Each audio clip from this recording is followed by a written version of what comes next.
जय हिंद दोस्तों, वंदे मातरम। राहुल गांधी के खिलाफ में मानहानि के कई सारे मुकदमे दर्ज हैं और एक मामला ऐसा है जिसमें राहुल गांधी के वकील लगातार कोर्ट में सुनवाई से कहीं ना कहीं बचने की कोशिश करते रहे हैं। बार बार अगर कोर्ट में सुनवाई शुरू भी हुई है तो थोड़ा और समय दे दीजिए जज साहब, इस तरीके के तमाम उन्होंने कानूनी दांवपेच चले हैं और हर बार टाल मटोल करी है कि कैसे भी करके इस मामले को और ज्यादा डिरेल किया जाए। लेकिन दोस्तों, अब आज कोर्ट से जो बड़ी खबर आ रही है वो यकीनन तौर पर राहुल गांधी के लिए बड़ा झटका है। और राहुल गांधी जिस केस में लगातार टाल मटोल करते हुए दिखाई दे रहे थे, अब उस केस में एक बड़ा टर्निंग पॉइंट आ चुका है और अब राहुल गांधी का बचना इस मामले में एक तरीके से नामुमकिन है। या तो राहुल गांधी को सलाखों के पीछे जाना पड़ेगा या फिर पूरे 140 करोड़ जनता के सामने उन्हें माफी मांगनी पड़ेगी।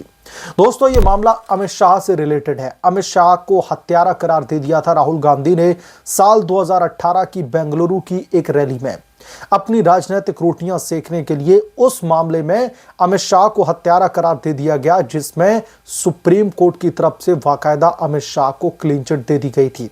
दरअसल ये पूरा का पूरा मामला सोहराबुद्दीन एनकाउंटर से रिलेटेड है जिसमें अमित शाह को बाकायदा सीबीआई ने हिरासत में भी ले लिया था और उसके बाद में जज लोया की मौत को लेकर भी राजनीति गरमाई थी। तो इसी बाबत साल 2018 में बेंगलुरु की एक जनसभा को संबोधित करते हुए राहुल गांधी ने अमित शाह को हत्यारा करार दे दिया था और उसके बाद में भारतीय जनता पार्टी की ओर से उनके खिलाफ में डिफेमेशन सूट यानी कि मानहानि का मुकदमा दर्ज करवाया गया था। और बीजेपी के जो नेता थे जिन्होंने इनके खिलाफ में मामला दर्ज करवाया था वो विजय मिश्र थे और उनकी गवाही को लेकर बार बार तमाम रोड़े अटकाए जा रहे थे कोर्ट में। कभी उनके वकील आकर के दूसरी तारीख ले लेते थे, कभी उनको इस मामले में और ज्यादा जानकारी और तमाम इनपुट्स जुटाने, ये बार बार तमाम बहानेबाजी करके कोर्ट का समय जो है बर्बाद किया जा रहा था। लेकिन दोस्तों, एक कहावत है अपने देश में कि बकरे की अम्मा कब तक खैर बनाएगी, एक ना एक दिन तो उसकी बलि चढ़नी ही है। और आज वही हुआ। कोर्ट में बाकायदा विजय मिश्र को बुलाया गया, उनकी जो गवाही होनी थी उस गवाही को वहां पर जो है दिलवाया गया। बाकायदा इस मामले में जिरह हुई है, लेकिन यह कंप्लीट जिरह नहीं हो पाई आज। अब इस मामले पर जितनी भी जिरह हुई है उन तमाम दलीलों को सुनने के बाद में जज साहिब ने अब इस मामले में 6 जनवरी की तारीख को मुकर्रर कर दिया है। यानी कि आगामी जो नया साल आने वाला है, यह नया साल भी राहुल गांधी के लिए तमाम चुनौतियों से भरा होने वाला है। नया साल शुरू ही होगा राहुल गांधी के लिए तमाम कानूनी पचड़ों से, तमाम कानूनी चुनौतियों से। और अब विजय मिश्र को 6 जनवरी को बुलाया गया इस मामले पर बाकी की बची दलीलें पेश करने के लिए। बाकी की बची जो गवाही है वो उन्हें अब कोर्ट के सामने आकर के बताना है। जैसा कि मैंने यह मामला बताया आपको कि अमित शाह से जुड़ा हुआ मामला है। राहुल गांधी ने अमित शाह को बेंगलुरु की एक जनसभा में हत्यारा करार दे दिया था और फिर उसके बाद में इनके खिलाफ में यह मुकदमा दर्ज किया गया था। इस मामले को खारिज करवाने के लिए राहुल गांधी ने, सोनिया गांधी ने कई राजनीतिक पापड़ बेले हैं, कई राजनीतिक रोटियां सेकी हैं।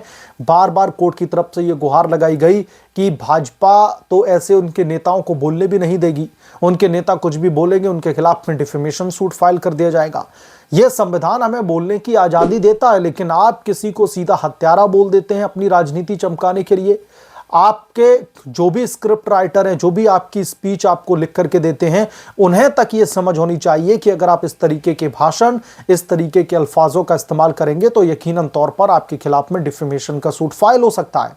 और वो भी एक ऐसे मामले में जिस मामले में सुप्रीम कोर्ट ने बाकायदा अमित शाह को क्लीन चिट दी हुई है। और जब सर्वोच्च अदालत की तरफ से उस मामले को खत्म कर दिया गया, उस मामले को पूरी तरीके से निराधार बता दिया गया, अमित शाह के फेवर में जजमेंट आता है, उसके बावजूद भी आपकी तरफ से उस मामले में इस तरीके से अनर्गल टिप्पणियां की जाती हैं, तो यह यकीनन तौर पर राहुल गांधी की जानबूझकर की गई शरारत है जो अब उनके लिए गले की फांस बनती हुई दिखाई दे रही है। सोहराबुद्दीन एनकाउंटर केस हो, जज लोया की मौत का मामला हो, कांग्रेस पार्टी ने इन दोनों मामलों अमित शाह के खिलाफ में बड़े पैमाने पर भुनाने की कोशिश की है, इस बात से इनकार नहीं किया जा सकता। और जब इन्होंने इस पर भी राजनीतिक जो है रोटियां सेकने की कोशिश की तो ऐसे में इनके खिलाफ में बीजेपी का जो गुस्सा है या फिर आक्रोश है वो तो निकलना बनता ही था, क्योंकि इस प्रकरण में सुप्रीम कोर्ट अमित शाह को ऑलरेडी क्लीन चिट दे चुका है। परिवादी व गवाहों के बयान और साक्ष्यों के आधार पर राहुल गांधी पर विशेष न्यायालय में यह मानहानि का मुकदमा चलवाया जा रहा है। और इस मुकदमे में दोस्तों आप लोगों को यकीन नहीं होगा, कांग्रेस पार्टी ने इतनी ज्यादा टाल मटोल की है।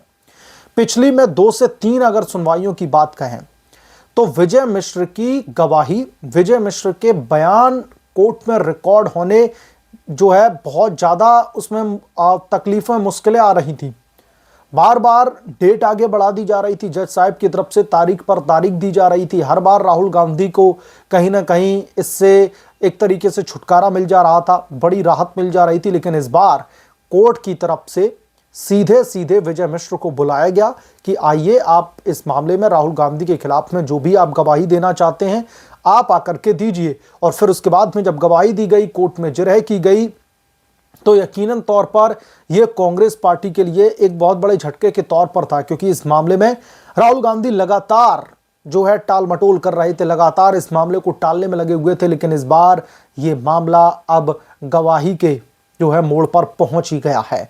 तो ऑलमोस्ट हाफ स्टेटमेंट इसमें दर्ज की जा चुकी हैं। जो गवाही है आज पूरी कंप्लीट नहीं हो सकी, गवाही आज दी गई कोर्ट में, और इसके लिए कोर्ट ने अब 6 जनवरी की तारीख को मुकर्रर कर दिया है। यानी कि अगले साल में, यानी कि जो न्यू ईयर आने वाला है उसमें घुसते ही राहुल गांधी के खिलाफ में कोर्ट में यह सबसे पहला मामला सुना जाएगा। और अब देखना दिलचस्प होगा, क्योंकि राहुल गांधी के खिलाफ में तमाम सबूत ऑलरेडी आ चुके हैं। अब तो कोर्ट में गवाही भी हो चुकी है। वो वीडियो क्लिप जिसमें राहुल गांधी अमित शाह को हत्यारा बोलते हुए दिखाई देते हैं, वो वीडियो क्लिप भी कोर्ट में सौंपी जा चुकी है। तो अब सब कुछ पानी की तरह एकदम से क्रिस्टल क्लियर हो चुका है। अब राहुल गांधी के पास में ऐसी कोई दलील नहीं बची है जिसके बेसिस पर अपने वो स्टेटमेंट को जस्टिफाई कर लें। तो ऐसे में अब राहुल गांधी के खिलाफ में ये सुल्तानपुर की अदालत का फैसला एक तरीके से आना तय है।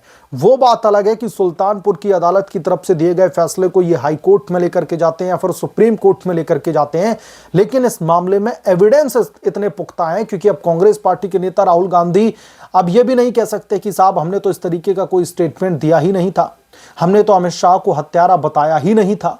तो भले ही ये इस तरीके के स्टेटमेंट दे ले, लेकिन अब जो पुख्ता सबूत हैं वो राहुल गांधी को इस मामले में किसी भी कानूनी दांवपेच के जरिए बचने नहीं दे सकते।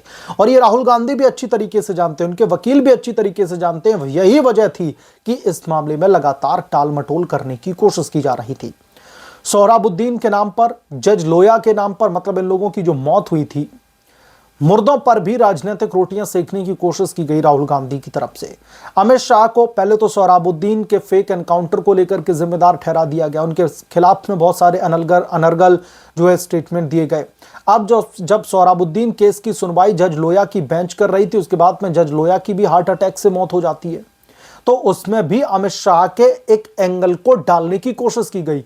उनकी मौत के लिए भी जिम्मेदार अमित शाह को ठहराया जाने लगा। यह है कांग्रेस पार्टी की घटिया और गंदी राजनीति। यह है राहुल गांधी का एक तरीके से डेस्परेशन पॉलिटिक्स को लेके कि कुछ भी करो, भले ही किसी की छवि धूमिल होती है, होने दीजिए, भले ही किसी के ऊपर हम फर्जी आरोप लगा रहे हैं, लगने दीजिए, लेकिन ये स्टेटमेंट ऐसे जरूर देंगे ताकि लोगों को भ्रामक जानकारी दी जा सके, लोगों को गुमराह किया जा सके।